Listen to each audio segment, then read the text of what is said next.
Without a shadow of a doubt, it's the crunkiest show in social media history. I want to welcome you to another episode of the War Zone. I got my man in the building, Donovan Sadiq. I got the queen, Demetra K. And honestly, I got hip-hop royalty in the building, a true legend. He's in the Guinness Book of World Records and one of the leaders of the South Park Coalition. And from what I hear from the man himself, Brad Jordan's favorite rapper, K-Reno is in the building.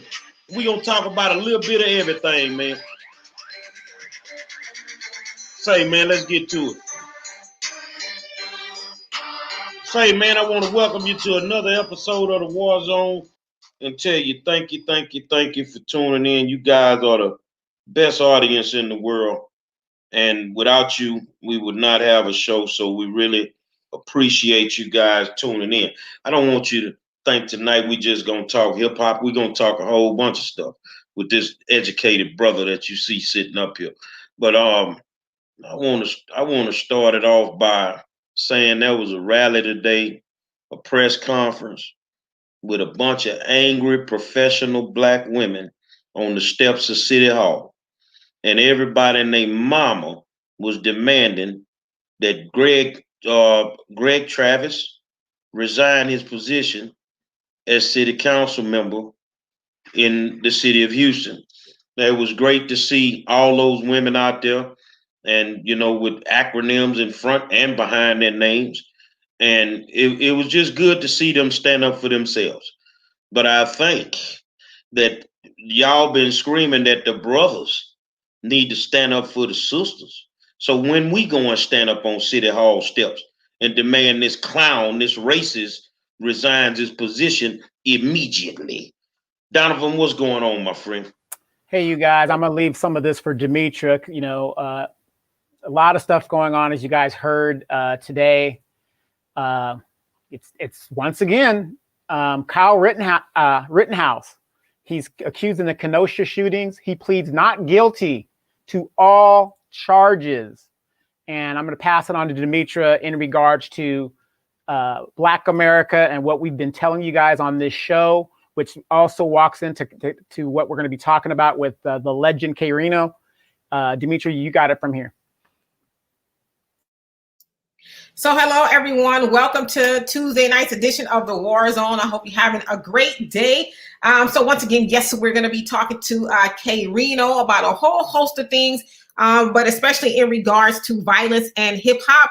And so as Donovan was talking about Kyle Rittenhouse, we want to talk about why Kyle Rittenhouse even exists.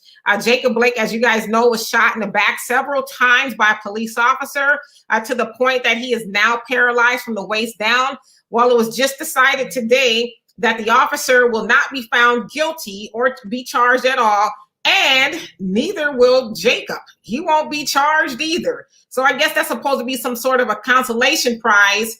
You know, by the way, you won't be charged either, even though, this cop shot you in your back and made it so that will never walk again, potentially, as they're saying now. And so it looks like a lot of people are not happy about that decision. So we're going to go ahead and keep an eye out for that. Also, as you guys know, there's a hotly contested race in Georgia. So I guess the results will be coming in, I don't know now, or if they already are starting to come in, but we're going to see if the Democrats are able to flip Georgia blue for the first time in a very long time. So, Gary. Oh, well, I guess one more thing. So, Donovan, you're out there in California. It is said that the COVID is so bad in California that 1 in 5 people in Los Angeles County is actually being diagnosed with the COVID. Gary, I'll get some feedback.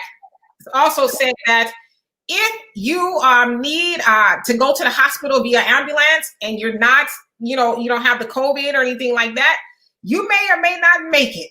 And if you are unsalvageable, if they feel like they can't save you, well, you might as well say your last rites and, kiss your ass goodbye, because they're not going to be able to take you to the hospital because there is no room. They are below 0% room in the hospitals there in California. So, yeah, guys. Yeah, that's actually true.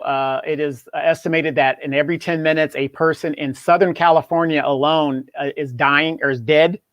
But, you know, it's a brand new year, and I'm going to be I'll be honest to tell you, all my neighbors partying like it was 1999. They still go. I mean, this is where it's at. They're just out there doing what they do. Do I feel bad for these people? I really don't, because they told you what you needed to do.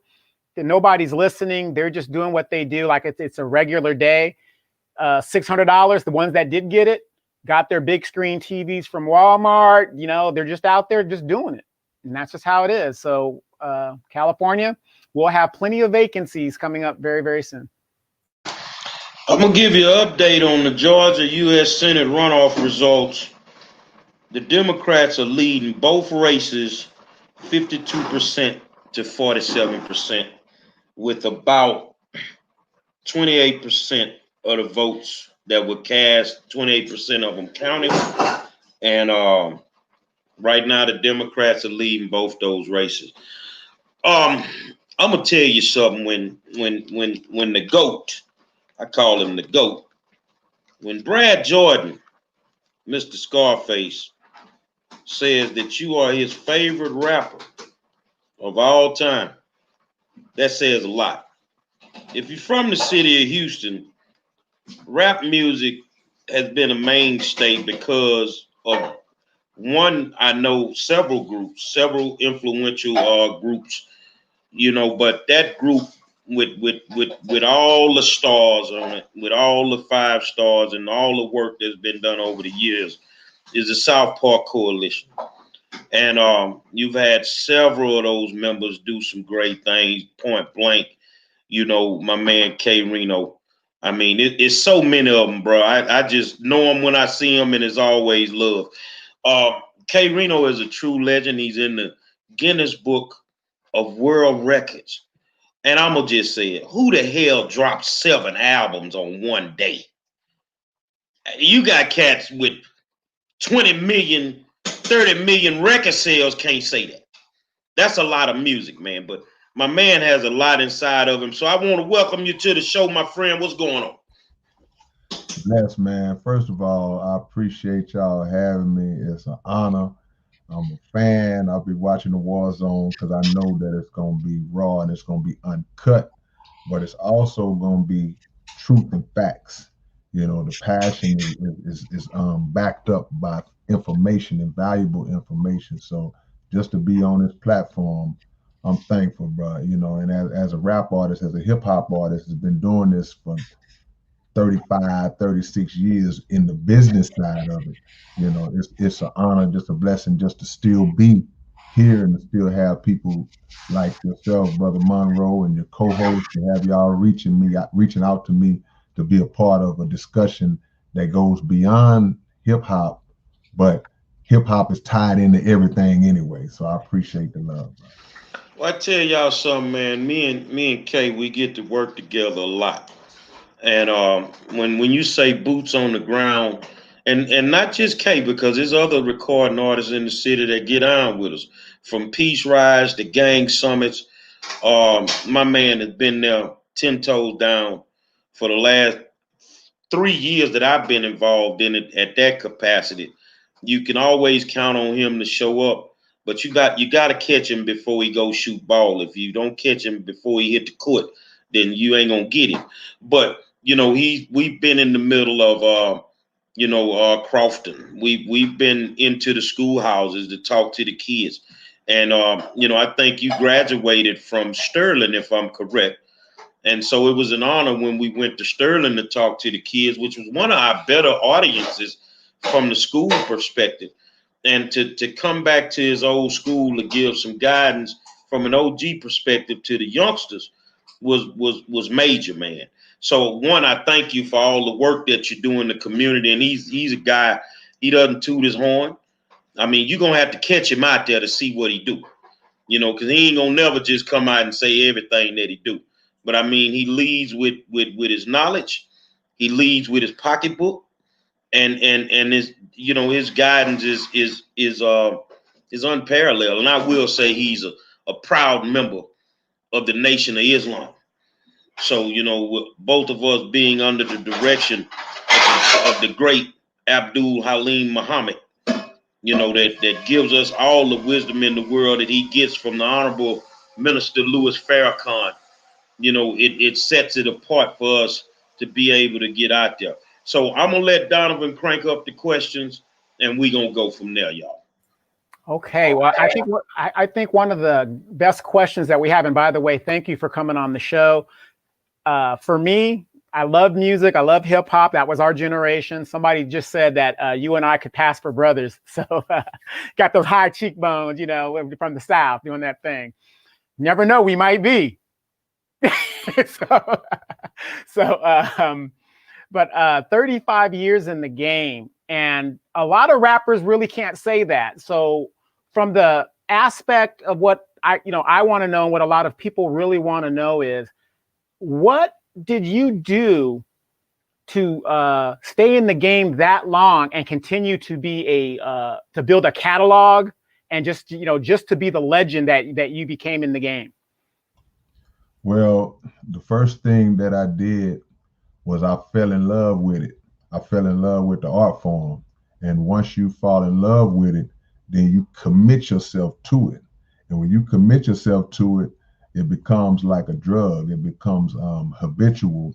And then, you know, after you fall in love with it, of course, the next step is to practice and get good at it, or get as good at it as you can.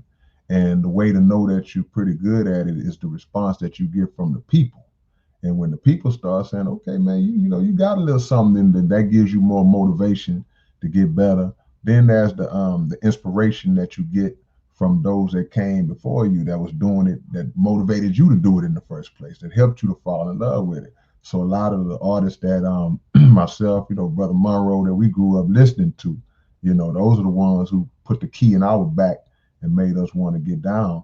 But I would have to say the last part in terms of the consistency is based on just the self-determination to want to get better and hold yourself to a certain standard. But the longevity comes from those components, but it really comes from the people who still rock with you after all those decades. Because if you're not any good at it, if you're cheating and skipping steps and not dedicated to the game, the people are not dumb. They recognize it, and you'll be out of there in a couple of years. So for me to last this long is a testament to the people, and God's blessing me to put all those pieces that I mentioned together. So yes, indeed. Once again, welcome. So I have a few questions for you. I admittedly have never heard your music before, and so today I was like, okay, well, let me do my research. And I listened to your song Hidden Agenda. Now, admittedly, I didn't know what to expect. I was like, okay, well, I'm gonna listen to it. And I was like, within the first 20 seconds, I said, damn, this brother is woke. Like just dropping knowledge. And I was just, the whole time I'm listening to it, I'm like, that's my type of music. But so and another question, is that Gary in the background of your song? It sounds a lot like him. Oh no, that wasn't him. You know, we actually long overdue in doing some music together. You know. Well, let's put it out there, because I had somebody ask me.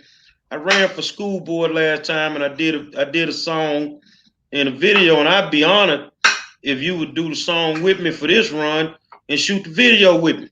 Man, you ain't said no word. Like I said, it's really long overdue, because I think that people know you these days more so as an activist, as somebody who's out there with, like you say, boots on the ground, and they may not be aware of how great of a hip hop artist you are, you know. And when you hear his music is just like he is in the conversation, and just in real life, you know, just raw and uncut and straight to the point.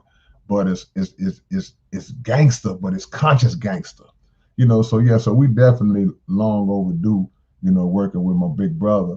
But yes, ma'am. Hidden Agenda is just speaking to what's been going on with Black people for centuries. You know, there's always been an agenda to keep us at the bottom of the totem pole, and it's just advancing itself as time progresses. You know, it was simple things back in the days, but now they're doing things that are so complex that we don't even realize that we're being acted upon. You know, I did a song on the album I did last year. The song was called "The Secret War," and one of the lines I said in the song is, "How can you fight a war when you don't even know that you're in one?" And the way that they have constructed this system is so detailed to where we're being attacked and don't even realize, and we're embracing the very things that's destroying us. So we see it with the COVID vaccines and things of that nature. We're rushing to get involved in that, but it's like, man, you know, we got a history with this country and vaccinations and them poisoning us and experimenting on us. So the hidden agenda exists on so many different levels and so many different ways that they do it. And we just got to try our best to wake up the best we can and be aware and see it coming before it hits us. And the crazy part about it is the song about 10 years old at this point, roughly, give or take? Yeah, give or take, because on every one of my albums, I try to have a song like that. So if you go back to 2008, probably the most popular one I did was a song called Grand Deception. And if you go on YouTube and pull up Grand Deception, you'll see it's probably close to 2 million views. That's probably the most viewed record that I got. But every album I do, I try to have a hidden agenda, a grand deception, a secret war, a song in that realm, but try to add things that may have just come into play within the time frame I did the album. So you're gonna get one or two of those from me every time. But the information is timeless. The information don't play out. So if you hear hidden agenda, you may feel like it came out recently, but like you said, sis, it dropped probably a decade ago. And that's where I was going with it, because like you said, it's about 10 years old, but it's speaking to everything that's still going on today. And so I really, really like the record. So how would you describe your style of rap? Because I heard you say something about consciousness or conscious gangster rap, I think you said. Is that what you would describe it as? Yeah, I was giving them props to Brother Monroe, but my style is a mixture. It's a melting pot, because it's evolution. And from my early days, I was just like every other rapper. I was talking a bunch of nonsense. I was disrespectful to women and talking about street stuff, you know, just all that, because I was young and just going through my process, you know. So it's always an evolution, but I would just label my style more just reality, but lyricism is also a part of rap that I love. So I may speak on some topics that really are affecting us, but I still will branch off and just show off my lyrical skills every now and then as well. I got a friend of mine, my brother Kenyatta, and he always says that he gives me a great compliment, because he says that there's no subject that I haven't talked about. So if you got a friend that's going through something and he might want a song that can relate to it, he can pull up a song of mine that can relate to those topics, because at some point I've touched on it. Now I know I haven't touched on everything, but that's the goal, to try to have a song for every life situation. Hey, well, I got this question for you now. Thank you for letting us, come into your home right there. I could not help but notice you got the CDs in the back now. I'm the guy on the show that's about the money. So you got I see a bunch of CDs back there. I don't know if you haven't, if those are actual albums that you haven't sold yet or whatever. Tell us, how are you on the business side of it, your distribution and the money? I want to get to the money, get to the bag. Yeah, you're right. That's just some inventory back there, some stock back there, and it comes in and it goes out, So what you see on that shelf, the shelf will look the same in a month, but it'll be different stuff on there. But yeah, from day one, I was blessed to work with my dad, and he was financing my career from the jump. And what he did, he instilled in me early, like, we're gonna do this ourselves. At a time when we didn't even know that was possible to do. The only people that would even coming close to that was Rap-A-Lot, and maybe if you go to the East Coast, Russell Simmons or somebody like that. But my mind was always built on, let me send my tape out and try to get a record deal. And we did that. But once those things wouldn't pan out, we just did it ourselves. So when my dad left the business, he wasn't down to do that anymore. I had already learned everything I needed to know. So in terms of going through just regional distributors and one stops and all that, I was doing all that myself. So right now, today, everything that I do, it goes through me. There's no middleman. There's nobody that's orchestrating something behind the scenes and got their hands in my pocket. I do work with people. I have people that I work with in conjunction with and business with, but nothing goes without my say so. I do everything myself. Well, I tell you what, man, how did we, I was there when the 7 albums came out on one day. Now, y'all listen to me. 7 albums dropped on one day. How did you even get to that point? What was your thinking like to even try something like that? Yeah, I was sitting around one day and I was just asking myself, I wonder what would it be like if I just released 100 songs at one time. And I was thinking more so to do it digitally, just like I'm just gonna put all this stuff out on iTunes or whatever and just do it myself. But when I started writing, I was like, man, I got to that 3rd song. I was like, man, that's a lot. I got 97 more songs to go. That's a lot. So I kind of restructured it. I said, okay, you know what? I'm going to do like 84, 85 songs. And when I got to that number, I said, now if I put 12 on each one, what would that come out to be? And that's where the number 7 came from. Once I did the division, and 7 being the number God and the number perfection, I felt like it was perfect. So we just started just laying it out, getting tracks together and knocking it out. And the beauty of the 7 albums was the fact that it was all brand new material written specifically for that project. It wasn't no stuff I already had sitting up. A lot of people be cheating. It's like, no, all of this stuff was specifically designed for this project. And we just did physical copies and digital copies. I knew no one had ever done it. And as an independent artist, and this, Brother Monroe, when you're not one of the guys who people see on the videos and the mainstream all the time, then, you got to establish your own legacy. You got to do your own work to make sure that you do something that's remembered, to do something that no one's ever done. So 7 albums in one day, I came on with it. And once it was done, man, it was like, I tell people it was like a pregnancy, because it took me 7 months to write the material, and it took another 2 months to record it. So that was 9 months. So after 9 months, we had sextuplets at 7 babies, and we dropped it, man, and it was a blessing because it was well received, and people still talk about it to this day. I didn't put my application in to the Guinness Book, but I know for a fact nobody's ever done that. Nobody's ever done that. Well, let's get down to the meat and potatoes. Lately, there's been a lot of violence in hip hop, right, for whatever the reason. And that's something that I never indulged in. I never had beef. I didn't have time to have beef. I was trying to make money. And I didn't want to be involved in all that. What is your take, and why do you think that these rappers are beefing so much? Do you think it's the record labels promoting this? Because I don't see Boosie having a problem with nobody in Dallas. You ain't from Dallas. And do you think the record label is promoting this to get record sales? I think that the record label absolutely has a big hand in it, from the standpoint that they mainly push and promote and allow a certain type of hip hop to be pushed in front of the mainstream and made commercial.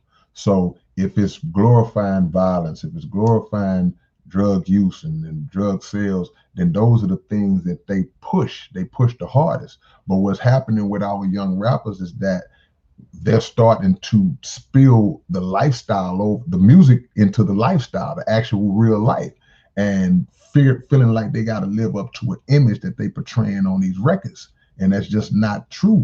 And when the fans start to interject and the fans start to take sides, then it becomes a war. It becomes Biggie and Tupac all over again. And that's a very dangerous thing, because, you know, you're looking at cats that's 20, 25, 23. So from our point of view, these are babies. These are straight up babies, man. And they're not looking at the big picture in terms of like, man, I got a future in this. I want to live, and I want to take care of my family. I want to establish a legacy, and they have children of their own. So the record labels are at fault. The artists are at fault. And guess what? We're at fault as the OGs and the older generation that came before them, because we don't have a strong enough handle and a strong enough grip on them to be able to get in their ear and say, man, whatever it is y'all beefing about, there's no way that it's that serious. There's no way that it's that serious. You know, there's a like Sister Demetria, there's a hidden agenda in hip hop. And that agenda is to make us destroy ourselves from within. And we do it in multiple ways. We do it by the messages that we present and put out there, because regardless if we want to agree or not, what we say influences. So if Dr. Dre comes out with The Chronic, everybody starts smoking weed all of a sudden back in 1991. You know, if we come out talking about sipping drink and all that, you see a drink explosion. If we come out talking about murder and violence, then those things start to happen as well. So we have to be very careful, because the power of the spoken word is so great, you know, that we are literally speaking these things into existence. You know, I think about the brother Mo 3 that got shot, the brother from Dallas who was connected to Boosie.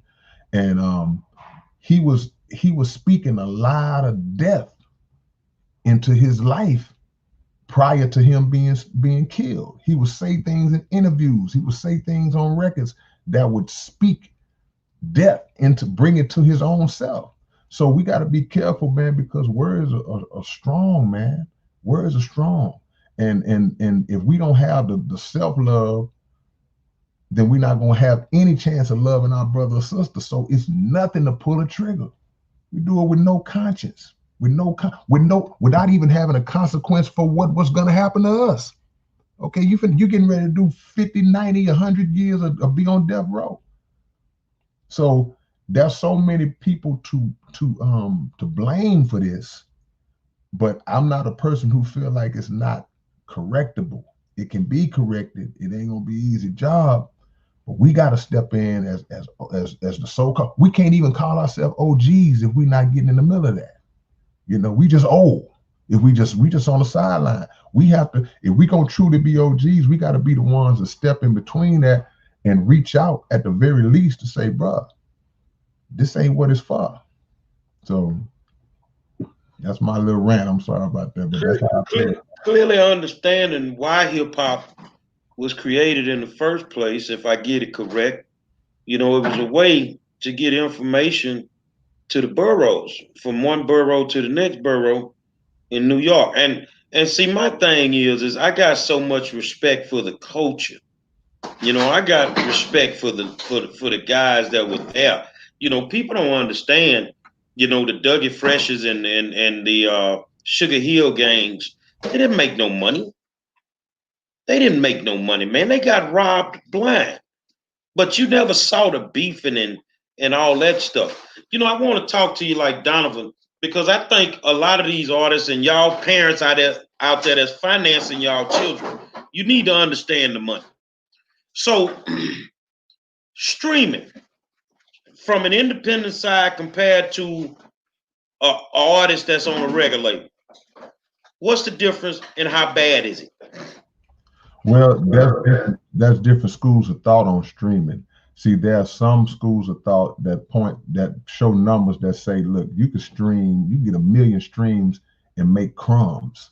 Then there are other people that have said, well, no, you got to know how to work it, manipulate it, and then you can get more based on that. But I would say that if your streaming revenue is not connected to your contract in any kind of way, then you got a better chance of making a little bit more. But with the way these record labels construct the actual deals and the contracts, then they make sure these days that they get a piece of every stream of revenue that you generate. So if streaming is producing crumbs, then they breaking a crumb off of a crumb to give you.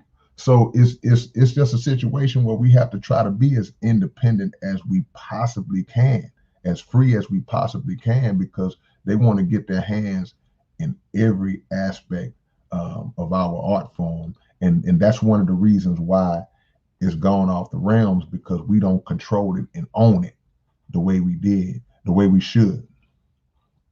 And this is my last question on this round. And a lot of people don't know this. I'd rather be underground and hustling my music in the streets than to beg these radio stations in the city of Houston. People don't understand how much of a monopoly, 97.9 The Box was, and how disrespectful that 97.9 The Box was to local artists. And, it's a shame that we don't have a radio station that actually supports, our local artists. And it's been like that for forever. So what's your ideologies on the way that radio has alienated Houston artists? Yeah, man, that's a great question, number one. Well, the thing is, again, we don't take the kind of ownership that's necessary to put the demand on them that will get the results that we want. And also, we rely too heavily on that entity that's called commercial radio for our success, when it's just not the case. We remember times where there were many underground groups who could go gold or platinum without ever getting a spin on the radio. But the thing is, in this day and age, in 2021, everybody and their mama got a radio station, a radio show, and they're running on independent levels. But the problem is, we don't get behind the independent ones, or the ones that are Black owned and the ones that are self-created, because we have a complex of viewing them that's not being big enough. Man, I got to get to 97.9. I got to get to the big stage, because I see the little thing you doing, but that's not big enough. And they can get there if they got a bag full of money. Say it again. They can get to 97.9 if they got a bag full of money. Right, but see that ain't the way we trying to go. But see, here's the deal: if we would just get behind one that's doing it independently, and shift our energy and shift our focus to that one or that 2 or 5, we could make them bigger than 97.9. We said, well, they already established. No, let's establish. Sister Demetria comes out with a radio station. She's showing love and playing local artists and playing independent underground. Get behind her. See, this conversation is the same as it is with the DJ Vlad controversy that's going on right now. It's the same situation, because you got a guy who's got a platform that everybody runs and gravitates to because the platform is big. He don't pay nobody. He tries to make artists incriminate themselves by asking these little entrapment type questions. He cares nothing about the artist or the culture. All he cares about is making money. He's disrespected Minister Farrakhan, publicly lied on. This dude has done so much, yet we still, as a collective, run right to his platform to get the interview because we want those views. But you have many other guys who have platforms that are just like Vlad. They're just not as big yet because we don't make them big. So we can put 97.9 when they banned Trey, and you remember this vividly. When 97.9 banned Trey, we should have shut them down. They should have been shut down that month, and they didn't get shut down that month because a lot of the local artists who were getting that radio play, they did this. They backed off because they didn't want to jeopardize their spots and see the same consequence happen to them what happened to Trey. But the power, they didn't know the power was within them. If every popular artist that came through Houston said, well, look, man, take me off 97.9 until they do right by our brother, don't play. We ain't supporting them. the people are going to get behind the artists. They don't care nothing about those radio personalities. They don't care nothing about them guys that's working. Who cares? Only reason we know them is because we hear them every day. But we going to get behind the people who make the music we love. But we just got to stop being scared of, man, I might not get this spot. I need these spins. And like you said, big brother, they constantly asking for money. I'm going to tell you a quick story. When Hawk was alive, when Hawk had the song, the chilling with my brother and you already know, when he had that song, that was the hottest song in Houston, man. And Hawk told me at a studio one day, he said that in the beginning, he went through the process and he broke bread with them with 97.9. He broke bread with them to get in the rotation. Once he got in the rotation, the song took off. Song blew up. When it was time for him to release the follow-up single, he came to 97.9 under the assumption that, okay, well, I'm in the door now. They're going to automatically take this next single. They wanted him to pay again. And he said, I'm not going to pay no more. You know, because I've already went through y'all's process and earned my stripes, made a hit. Why do I have to start over all over again? Because they money hungry and they don't care about the culture. The culture died. Local artists don't have anywhere to go on the so-called big level in this city, simply because the people who run that station have just ruined the game out here for the local artists. So we got to take control of it ourselves. We can't expect them to do it. Okay, right on. Real quick, you know, I noticed that you said when you started the game, you know, your father kind of financed you and everything like that. And I'm big about, you know, the dads and, you know, getting involved because, you know, the stereotype is we're not there for our children, where we don't do these things. A lot of people that are watching right now don't remember, before Tiger Woods went crazy with white women, his father kept him in line and said, look, that's going to come on down the road and, you know, blah, blah, blah, you know, it'll come with the game, but you got to, you know, make your money, then the women, you know, so on and so forth, and things like that. So, you know, so could you kind of like tell us, like I said, you know, of course, dad gets old and he wants to do something else, but he sets you on the track of business, because you know, you're not born to be a great businessman. You've got to learn it from somebody who is a great businessman. So when your dad, when you came to your dad or whatever, and you said, hey, I'm thinking this is the direction I want to go, what was his projection, you know, in that conversation as you guys went through the steps of getting you know, started?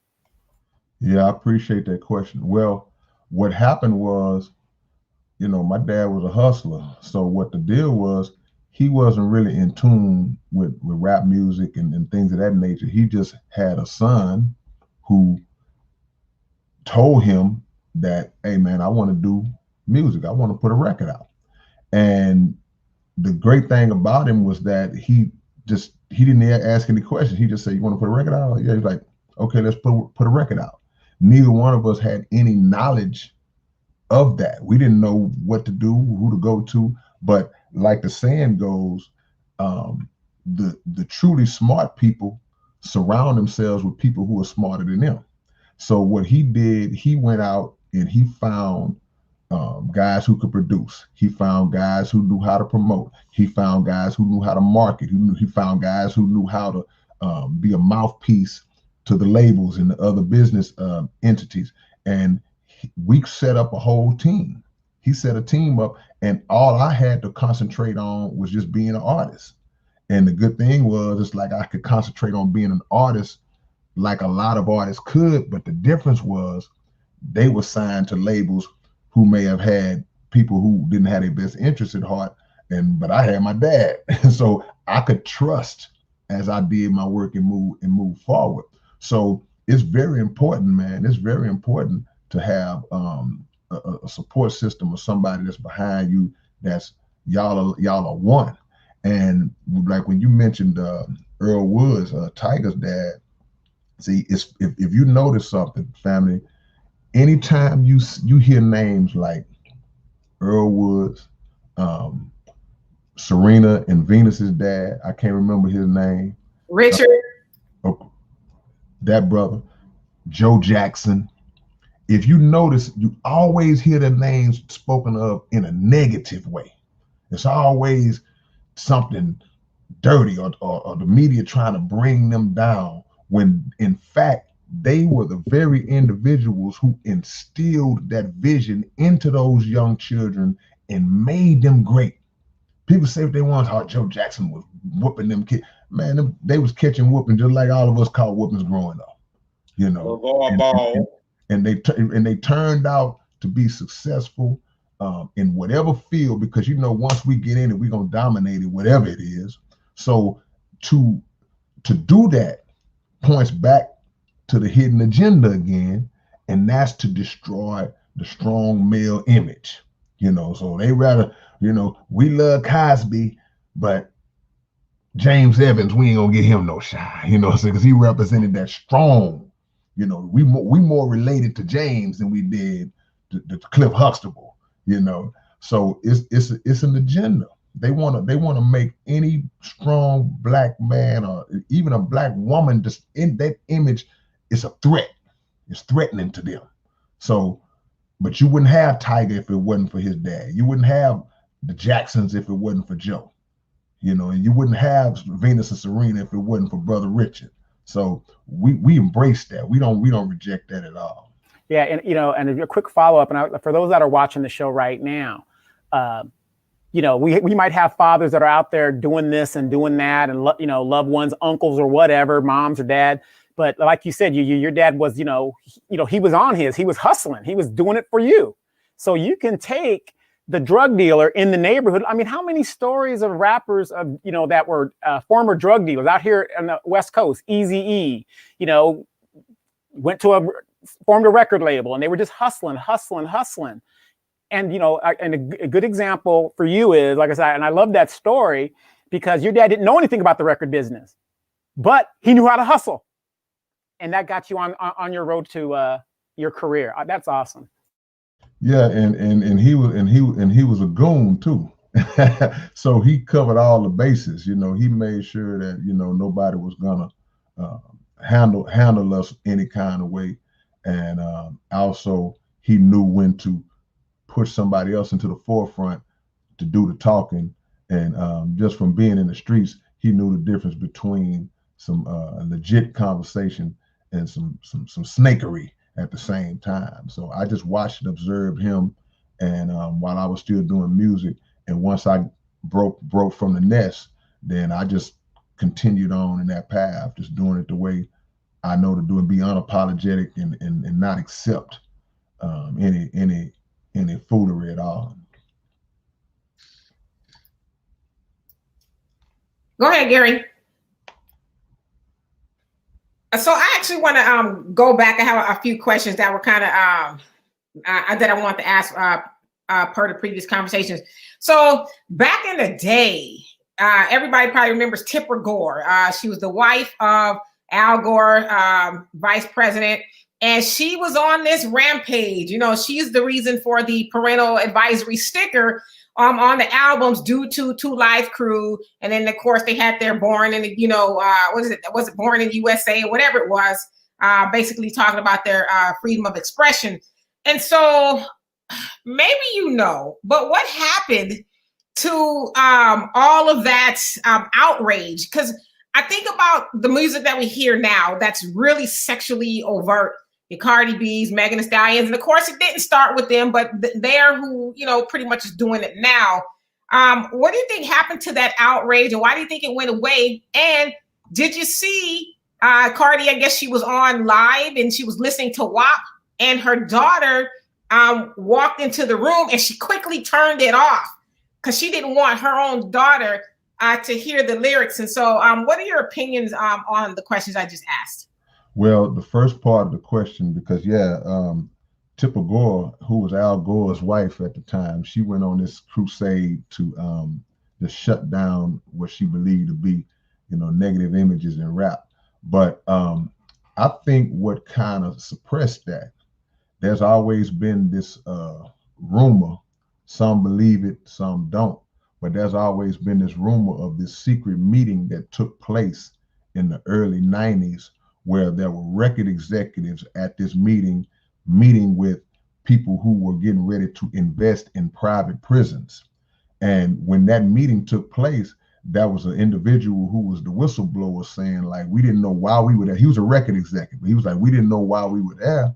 But this one guy stands up and starts talking about these private prisons that's getting ready to pop off and how we need to fill these prisons with occupants, Black occupants, Latino occupants. So what better way to do it than to change the direction of the content in rap music, so that they were employing to the record executives, push more violence, push more drugs, push more sex. These things will set in motion circumstances that will cause the audience to end up in these prisons.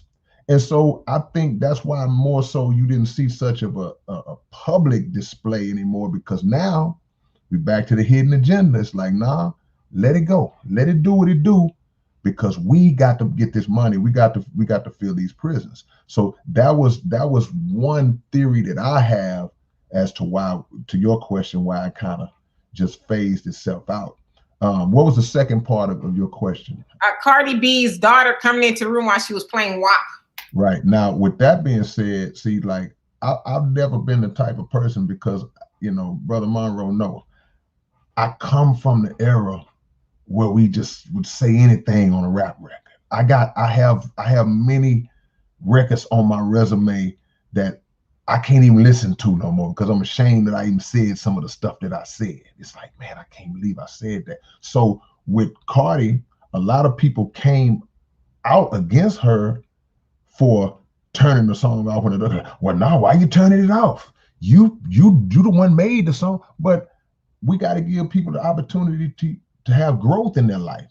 You know, people grow, people mature. So she understands what the nature of that record is, and by her having this child now, she's in a protective mode. Now that's a first step. Now, of course, at some point, you know, we hope that she would just get to the point where she doesn't even make those kind of records no more. You know, that's the goal. But we're not judging or condemning her. And I know I'm not, because I promise you could dig a few up on me. But at the end of the day, you know, we have to allow artists to grow. Now, if she turns 35 and she's still doing this, and just like some of these guys, some of the brothers, like, man, you 38, you still talking about this stuff at these 17-year-olds rap. You know, you got to man up and woman up at some point. So I'm not mad at her for protecting her daughter even from her own music. You know, we just got to get to the point where we grow out of that and understand the big picture of making those kind of songs. Because if her daughter's not listening to it and she made the song, but we still have to have a thought in mind that, okay, I'm not letting my daughter listen to it, but somebody else's daughter is listening to it. You know, somebody's 10-year-old little girl is just talking about some WAP. You know, so we got to think for the whole, not just our little circle. Well, a lot of people don't know how active you are in the community. I'm a great member of my organization, One Houston, One Hood, and we focus on decreasing gang violence as well as gun violence. We go into the toughest neighborhoods and to the toughest schools, and we stand toe to toe with the youngsters, and you know, it's nothing but love coming from them. So it's respect across the board. And I think a lot of times you can't reach the youngsters when they don't believe that you respect them. They don't know about the work with One Houston, One Hood. They also, you know, and this is something you could speak on. Artists respecting communities is something you and the good doctor from the Nation of Islam helped create. I know they call him Brother Nip now, for those that don't know, but Gangsta Nip is a member of the Nation of Islam as well as a member of ARC. Tell us how influential ARC has been to helping independent artists in the city of Houston. Well, first I gotta thank God for the Honorable Minister Louis Farrakhan, because he was the one who really initiated this, planted the seed when he set up a meeting in Chicago, bringing a lot of the big rappers to his restaurant to meet with them, to speak on bringing peace in the streets and cleaning up the lyrics and things of that nature, and being more active in the community. And Brother Abdul Halim Muhammad, who is the Southwest Student Regional Minister here in this region under Minister Farrakhan, he was at that meeting. And the Minister Farrakhan made him observe, and as well as his other ministers, and said, take what I'm doing here back to your cities and duplicate it. So that's what Brother Abdul Halim did. So he reached out to me like, look, let's get this going. Because prior to the ARC starting in 2014, that was a meeting that we had in 1999 at the same mosque, in Mosque 45. And Brother Abdul Halim reached out then. And at that particular meeting, 1999, it's funny that we see Brother Wicked Cricket name show. Oh, I see Brother Abdul Halim is okay. Screw was there. 3-2 was there. Zero, Trey, both young in the game, wasn't where they was right now. South Park Mexican was there, you know, and a lot of other rappers that are very popular, that were popular at that time, were at that meeting. And a lot of those brothers not with us anymore, you know, or just in worse situations that they were in. And Brother Abdul Halim, even back then, was pushing and pleading like, hey man, take the money and buy property with it. Take the money and let the money work for you.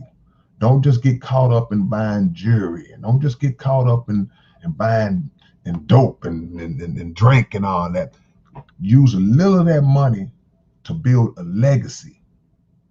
And that's what the message was in 99. So by 2014, when it regenerated, at the request of the Honorable Minister Louis Farrakhan, we had already kind of seen where we wanted to go. And from that point on, bro, you know, people jumped on board, and people like Cliche and, like you say, Nip and Murder One and yourself, Brother OG One. We just got real active because hip hop has always been woven into activism anyway. You know, we grew up listening to Public Enemy. We grew up listening to KRS-One and those artists. So that was instilled in us. So we just hit the ground running, and we've still been able to do it. It's amazing that we're coming up on 7 years, you know. So it's just a blessing to be able to get out and do that kind of work, and then to meet people like Monroe, who was already out doing what he did before he even knew about us. You know, was already doing it. He always been a one deep type of dude. You know what I'm saying? He the type of dude, he gonna get down the way he get down, whether he got a team of people with him or not. So to have him flanking us at the same time, and us flanking him during his endeavors, man, you know, that's God. That's not an accident. That's no accident, man. Donald? Well, being here, sitting here in California, and you have your regional power groups. It seems to me, since I've been on this show this year or starting last year, this is officially your first year coming up. Texas, Houston has a farm team of professional athletes that come out of there, or some of the great players that will ever play. And it seems like they have also a farm team of great rappers that are all that talent that is in that doggone city.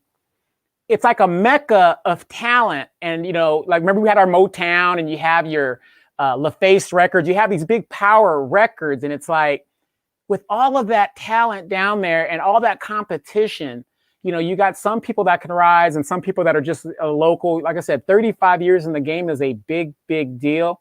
So with you being an OG in the game, and you've got this farm team just coming up, what do you tell a young person or an old person like myself who wants to get to the bag, what they can do to have a long career such as yourself? You got to be relatable, number one. Your career is not going to last long if you're not speaking words that the people can see themselves in. If your words are not a mirror, then you're just going to confuse people. So you have to be relatable. But you also, you have to be team oriented. And when you talk about a lot of the groups that came through Texas, they were team oriented, not necessarily from the standpoint that it was a clique like we are, like South Park Coalition, or even if it was a clique like Screwed Up Clique, but even just from the standpoint of independent labels, because you have Rap-A-Lot Records. And once you have a label that's established like that, what a label does, what a great label does, they construct a great roster of artists. So that's a team. So then you have Rap-A-Lot, you got Big Time Records, you got Rec Shop Records, you got all these different Swisher House, you got all these different labels that put together strong rosters that were identifiable to people. So if you say Mike Jones and Slim Thug and Paul Wall, boom, Swisher House. You say Ghetto Boys, Devin the Dude, Big Mello, you think Rap-A-Lot. You say Gangsta Nip, Point Blank, Klondike Cat, you think Southpaw Coalition. Everybody's identified. Kiki, Fat Pat, Screwed Up Clique, ESG, Lil Flip. We know who's who and who belongs to what team based on the artist because they have established themselves on an independent level.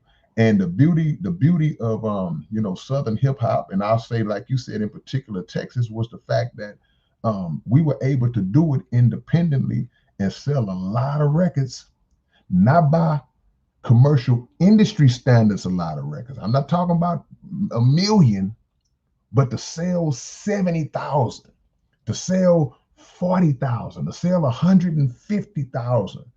That's a flop by industry standards.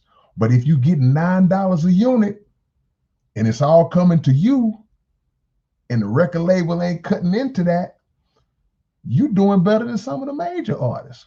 And they came back later and they took that template and they started trying to do the independent thing, but it had been done down here by Jay and later on Master P and all them for years and years before that.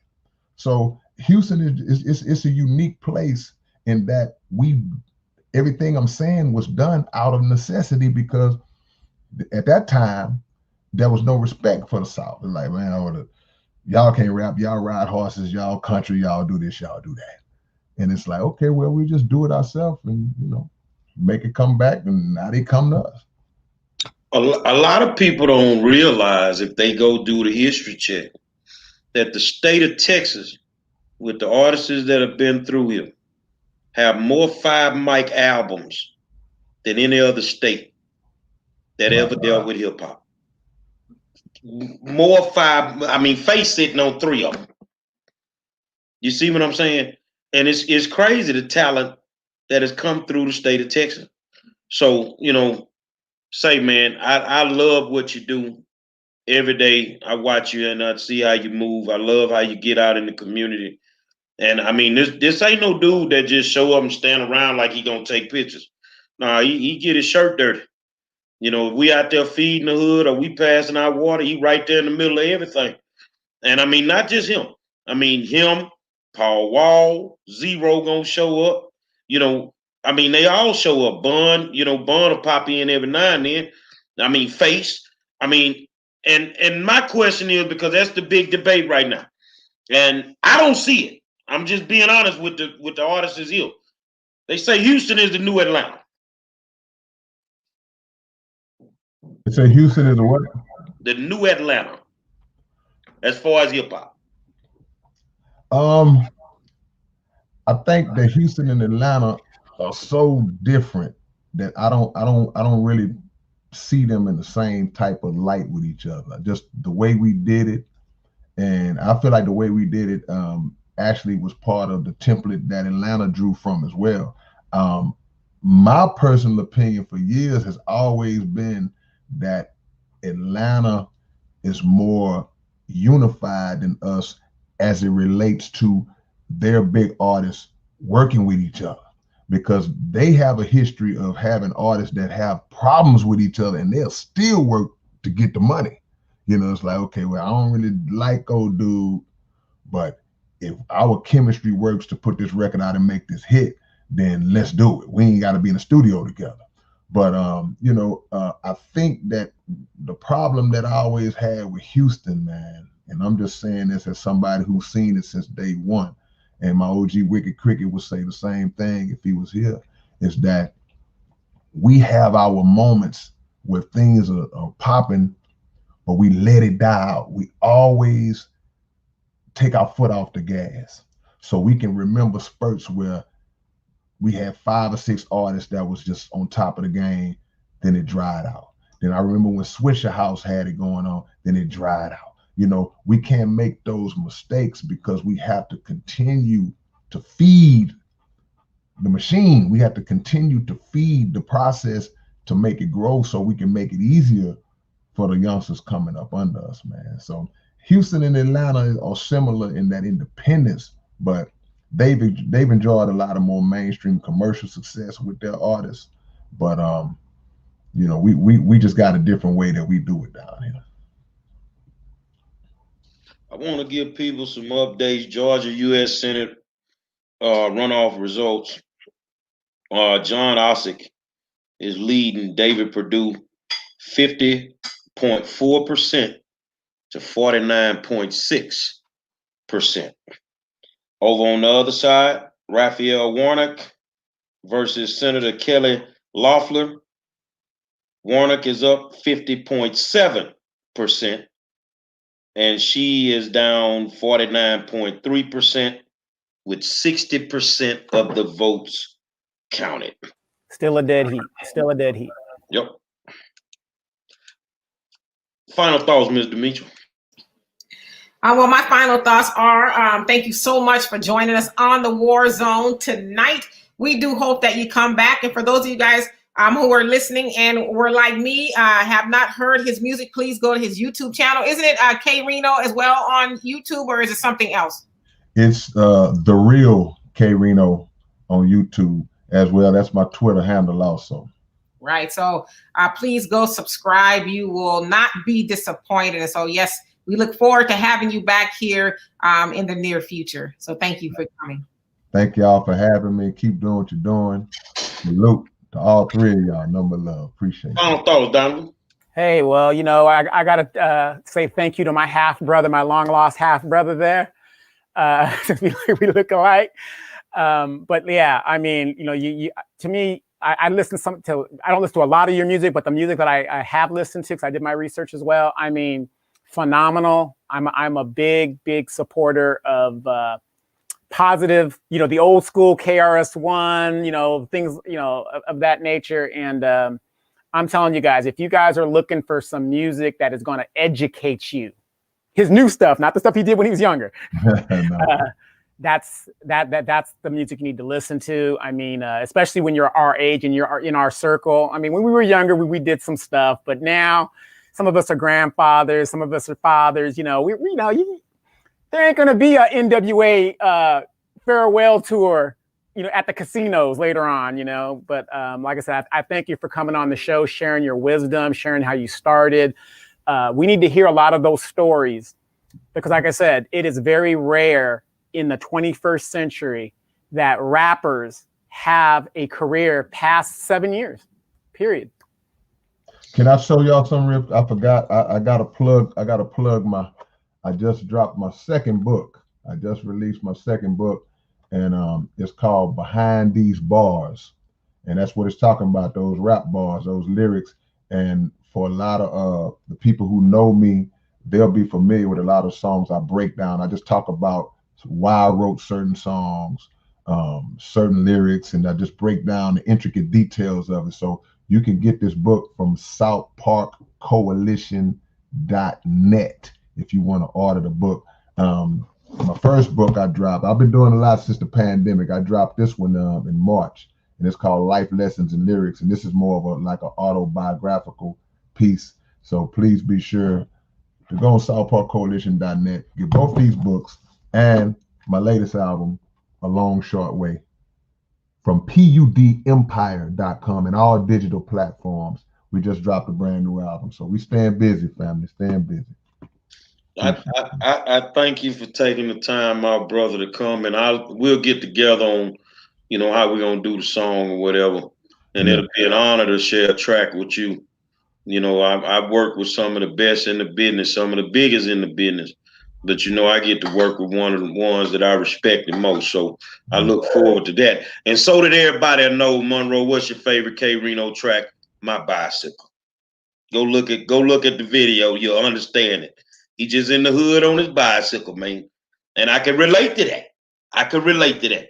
So I tell you what, tomorrow night, Lisa Simpson from Los Angeles, California, son was gunned down by the LAPD in Watts, in Jordan Downs. They shot at him 70 times. They hit him 35. And they say they ain't did nothing wrong. And Black Lives Matter screwed her over. Oh yeah, it's going down. Say, man, another spirited discussion from the best in the business. It's called The War Zone every night, 7 o'clock. I want to thank my good friend Donovan Sadiq, the Queen, Demetra K, our special guest, the Wizard, the Legend, K-Reno, and I am the 5-star general. Until tomorrow night, we'll holler at you.